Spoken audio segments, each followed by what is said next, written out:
P आणि सांगा कसं आहे.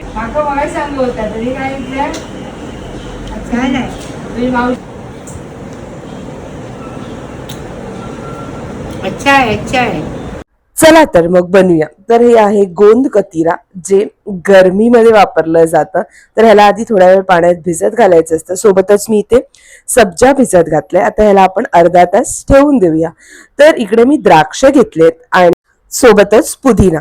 तर आता आपल्याला मिक्सरच्या भांड्यात द्राक्ष, पुदिना, गूळ, आलं, जिऱ्याची पावडर आणि जलजिरा घालायचे, सोबतच थंड पाणी घालायचं आणि ह्याला मिक्सरला फिरवून घ्यायचं. मग ह्याला आपण गाळून घ्यायचंय. तर आता आपलं हे सब्जा आणि गोंद कतिरा पण भिजून तयार आहे.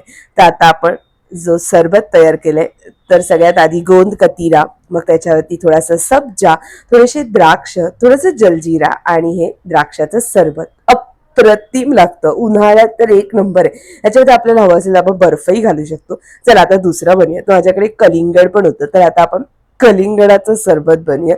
तर इथे मी असे कलिंगडाचे तुकडे करून घेतलेत. ह्याला पण आपल्याला मिक्सरमध्ये घालायचंय. सोबतच ह्याच्यामध्ये पुदिना, काळं मीठ, साखर, जलजिरा घालायचे आणि थंडगार पाणी हे घालून याला आपण गाळून घ्यायचे, म्हणजे पुदिन्याची कधी पानं राहिली तर. आता आपण ह्या ग्लासला छान असं मसाल्यामध्ये फिरवून घ्यायचं. दिसायला भारी आणि चवीला पण भारी लागतं.